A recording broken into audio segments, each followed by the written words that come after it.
sobre una mujer de la cual no se sabe realmente casi nada, solamente tiene un pequeño título, ¿verdad? Y estamos hablando de esta mujer que habla en este evangelio, en estos 2 versículos, y a mí me impactó mucho porque solamente dice la suegra de Pedro, ¿verdad? Entonces, en esta noche vamos o mejor dicho, les quiero compartir una reflexión sobre una mujer de la cual no sabemos casi nada. Ni el nombre, ni sus apellidos, ni siquiera qué apariencia tenía. Solo se nombra como la suegra del apóstol Pedro, de la cual solo se detalla eso. Así queda pues nombrada solamente, y para mí me dejó mucho el sentir de que una mujer a la cual pues sin duda alguna los apóstoles la conocían porque sabían que era la suegra de Pedro, pero nosotros de ella no sabemos nada, solo eso. Pero hay algo muy único o algo único en la vida de esta mujer. En el Evangelio según San Mateo, capítulo 8, 15, 14 y 15 más o menos, así va, dice, vino Jesús a la casa de Pedro y vio a la suegra de éste postrada en cama con fiebre. Y tomó su mano y la fiebre la dejó, y ella se levantó y le servía. En el Evangelio de Marcos, capítulo 1, 29 al 31, tenemos otra referencia casi igual. Dice, al salir de la sinagoga, vinieron a la casa de Simón y Andrés con Jacobo y Juan, y la suegra de Simón estaba acostada con fiebre, y enseguida le hablaron de ella. Entonces él se acercó y la tomó de la mano y la levantó, e inmediatamente la fiebre la dejó y ella le servía. El pasaje que tenemos en esta misma referencia es en el Evangelio según San Lucas, lo que acabamos de leer. Y allí dice que le rogaron por ella. Inclinándose hacia ella, el Señor reprendió la fiebre, y la fiebre le dejó, y levantándose al instante le servía. Este sentir de esta mujer, estaba enferma, el Señor llega, le hablan de esta mujer, que ellos sí la conocían, ellos sí sabían quién era y qué estaba haciendo allí. Estaba enferma. El Señor se acerca, la toca, en uno de los evangelios dice, la toma de la mano, en otros evangelios dice, la levanta, en otro de los evangelios dice, y al instante se levantó y le servía. A mí me impacta esa situación de que ella, si bien estaba con una fiebre altísima, después que el Señor la tocó y sanó de la fiebre, ella no se quedó reposando ahí esa fiebre tan difícil que tenía. Ella se levantó y le servía. Y estamos hablando de que era Jesús y Pedro y Jacobo, y había muchos. O sea que ella reconocía que debía servir. En muchos casos, Jesús solo emite la orden de sanidad. En otros, cuando correspondía hacerlo, hizo uso de su autoridad espiritual y echó fuera demonios que provocaban alguna enfermedad. En otras más, allá de enfermedad en sí, demostró compasión con un gesto de afecto, con un gesto de amor. Es el que el Señor, al hacer un milagro, obra diferente. siempre lo hace de diferente forma. En este caso, Jesús tocó amorosamente la mano de la mujer y la ayudó a levantarse. De esta manera nos deja un ejemplo de cómo debemos manejarnos para con los demás. Jesús no solo hace lo que el prójimo necesita, se ve reflejado en sus gestos, se ve reflejado en su amor, en su actuar para con cada uno de nosotros. Esa conducta en el testimonio que Él da a la hora de socorrer al necesitado, a la hora de acompañar a quien necesita por estar viviendo momentos difíciles, momentos de dolor. Esto es lo que Dios le agrada. Es un ejemplo de actitud, de servicio, es un ejemplo de amor que nos está dejando el Señor Jesús. Es algo importante para nuestras vidas darnos cuenta de ello. Aquí ya hay un ejemplo de actitud de servicio. Jesús pudo haberse rehusado, pero no lo hizo, no interpuso excusas. Vio la necesidad y Jesús actuó. Ya venía de hacer otro milagro. Él venía de hacer muchos milagros a lo largo del día y pudo haber objetado que estaba cansado para hacerle el milagro a la suegra de Pedro. Muchos podrían haberle dicho así. Es posible que estuvieran cansados del día, pero nada le impidió tener compasión y ternura de esta mujer. Jesús es nuestro ejemplo a la hora de pensar en nuestro servicio a Dios. Para Él siempre es un buen momento para hacer algo que glorifique a su Padre. En Eclesiastés capítulo 9, versículo 10, dice a la letra: todo lo que viniere a la mano para hacer, hazlo según tus fuerzas, porque en el Seol a donde vas, no hay obra, ni trabajo, ni ciencia, ni sabiduría. También hay otro versículo que en este momento se me escapa la cita, pero dice: aquel que sabe hacer lo bueno y no lo hace, le es pecado. La suegra de Pedro, después que fue sanada, comenzó a servirles. Esto es agradecimiento, esto es actitud, esto es acción. Son cosas fundamentales a la hora de tratar con Jesús. No hay forma de devolverle o pagarle por todo el amor que Él nos regala, que Él nos da, por la bendición de ser sus hijos.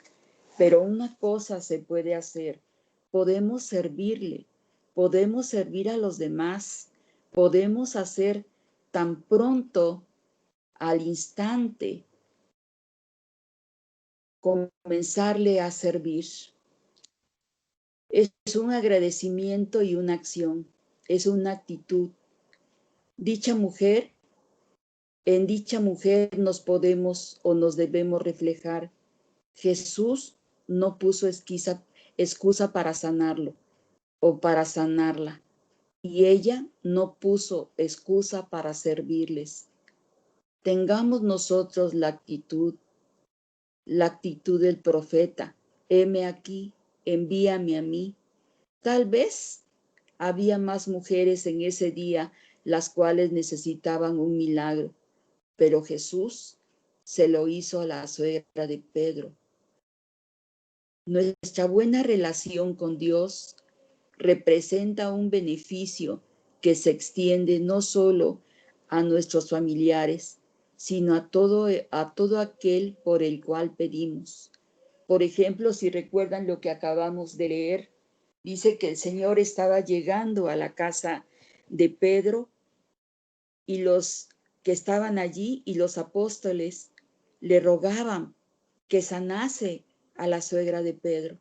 De eso habla aquí esta pequeña reflexión. Dice, porque los beneficios no solamente son para nuestros familiares, sino para todo aquel por el cual pedimos, por el cual oramos, y por todos aquellos quienes nos rodean, tienen la posibilidad de recibir la bendición de nuestras oraciones. Así como aquellos que nos están rodeando, ellos también recibirán bendición, recibirán sanidad, recibirán todo aquello que el Señor les quiera dar por medio de nosotros, por medio de la oración que hagamos al Señor, por medio de la intercesión. El texto de Lucas, si revisas, explica que ellos hablaron de la mujer que estaba enferma, así como nosotros pedimos por cada uno de los enfermos, por cada uno de aquellos quienes muchas veces ni conocemos. Estos hombres de esa manera le hablaron al Señor Jesús, pero le podían hablar porque tenían comunión con Él. Nosotros, al tener comunión con el Señor, sabemos y confiamos que todo aquello que le pidamos, si Él cree que está bien hecho y si es su voluntad, nos lo dará.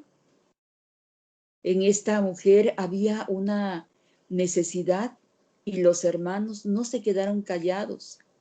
Y así nosotros debemos llevar en oración a todo aquel que lo necesite. Así podemos acercarlos a Dios, y más si ellos no le conocen o si ellos se han alejado por alguna causa. Mucha gente se aleja del Señor echándole la culpa de todo aquello que le pasa, no dándose cuenta que al alejarse del Señor tienen un problema mayor, un vacío mayor. Y al igual que los apóstoles, llevemos a Jesús a todas las personas a nuestro derredor y así servir por agradecimiento a aquel que todo lo dio por nosotras o por nosotros, pues no le importó su propio dolor, siguió pidiendo por los demás aún estando crucificado. Queridas hermanas, el Señor nos llama a servir y al igual que la suegra de Pedro, Él nos sanó, Él nos salvó. ¿Le vamos nosotras o nosotros a servir? ¿O nos quedaremos en nuestro lecho como lo hubiera hecho la suegra de Pedro? Pero ella al instante, no dicen minutos, no dicen media hora, dice al instante se levantó y le servían. El Señor nos llama a su servicio. El Señor nos ha dado grandes capacidades a cada una de nosotras para servirle. Así que, hermanas, esta es una pregunta que tenemos que respondernos a nosotras mismas y después veremos los frutos. Si el Señor nos llama a su servicio, el Señor ya tiene previsto lo que nosotras vamos a hacer. Solo sucede como en ese bello canto que nos gusta tanto, a su hora y en su tiempo. Y pareciera que muchas veces retrasamos nuestro servicio al Señor. Tenemos otras ocupaciones, tenemos otras preocupaciones y dejamos para después, dejamos para luego. Y esta mujer dice, al instante se paró y le servía. Esta mujer que no sabemos, como decía al comienzo, no sabemos cómo era, no sabemos si vivía en la casa de Pedro, solo sabemos lo que podemos leer. Estaba en ese momento en la casa de Pedro. ¿A qué había llegado? ¿O por qué estaba ahí? El Señor tenía un propósito en su vida y el Señor lo llevó a efecto. Tenía un propósito de sanarla. Tenía el propósito de que sirviera. Tenía el propósito de que lo conociera. Porque si bien podemos darnos cuenta, si leemos en uno de estos capítulos, de estos versículos que leímos de los versículos de los evangelios, podemos darnos cuenta que aún Pedro no se le había llamado para ser apóstol. Pedro andaba tras el Señor, quería saber más de él, le había interesado, pero Pedro aún no había sido llamado.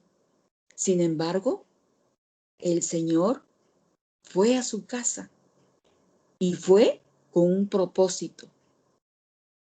Sabemos perfectamente bien que el Señor no hace las cosas a la y se va, no hace las cosas por casualidad. Él para todo tiene un propósito. Si recordamos, el centurión vino y le dijo que su siervo estaba enfermo. Y asimismo el centurión le dice, pero no es necesario que vayas a mi casa. Ustedes como yo creen o podemos creer que por la voz del centurión el Señor dijo, está bien, te hago caso, no voy. El Señor no fue hasta allí porque estaba mirando la fe del centurión. Pero acá el Señor tenía un propósito. Y si recordamos lo que cada uno de estos pasajes dice, y salió de la sinagoga, y si hemos leído, que yo creo que sí, hemos leído estos capítulos, pues que había sanado a leprosos, había sanado a cuantas personas, y aún estando en la casa de Pedro, dice, por la noche le trajeron a muchos enfermos y a unos endemoniados. El Señor tenía un propósito por o para qué estar en la casa de Pedro. Llegó, sanó a esta mujer y siguió haciendo sus milagros más tarde. El Señor no se cansa. El Señor no tiene su agenda ocupada. Si nosotros le pedimos a las 11 de la mañana, a las 11 de la mañana Él nos escucha. Si le pedimos a las 4 de la tarde, el Señor está allí esperándonos. El Señor no nos dice, a ver, déjame checar mi agenda. Si tengo tiempo, te puedo atender. No, jamás dice eso. En ninguna de las partes de los evangelios, en ninguna de las partes de toda la Sagrada Biblia dice, y el Señor revisó su agenda y vio si podía a tal hora hacer ese milagro. No, Él siempre está dispuesto a escucharnos, siempre está dispuesto a hacer, a escuchar. Y al instante, dice, la sanó, se levantó y le servía. Hermanas, en esta noche, que el Señor nos haga meditar, que no dejemos para en la tarde, que no dejemos para el fin de semana, que no dejemos para cuando se abran los templos. Al instante le servía. Que nosotros podamos tener esa disposición. Al instante, en el momento. No dice en media hora, dice al instante. Pero como les comentaba en la última frase que les decía, si bien el Señor nos nos salva, el Señor nos da sanidad, nos da bendiciones diarias, misericordias diarias. ¿Qué vamos a hacer? ¿Le vamos a dejar para después? ¿Vamos a darle servicio después? ¿Cómo sabremos si después tendremos tiempo? ¿O cómo sabremos si después podamos hacerlo? Ahí tienen una servidora. En un instante se cae, se fractura. Y llevo, ¿qué? Abril, mayo, junio, julio, agosto, septiembre. 7 meses. 7 meses de no poder realizar todo aquello que tanto me gusta o que tanto me agrada. Y por ello es que todos los días estoy enviándoles mensajes, estoy enviándoles propuestas, porque yo no quiero dejarlo para después. Y si algo puedo hacer aún por estos medios, lo voy a hacer, porque va a ser muy triste que dejándolo para después, después no podamos hacer nada. Y como les decía, respondámonos nosotras mismas esta pregunta y después veremos los frutos. ¿Le serviremos ahora, al instante, o le serviremos después? Que el Señor nos ayude a contestarnos, que el Señor nos ayude a tener esa respuesta en nuestras vidas y que asimismo se la demos a Él, porque ahora es el tiempo aceptable, dice el Señor. Entonces, hermanas, que Dios les bendiga, que Dios les guarde y que nos ayude a saber, ¿lo haremos al instante o lo haremos después? Que Dios les guarde, hermana. Amén.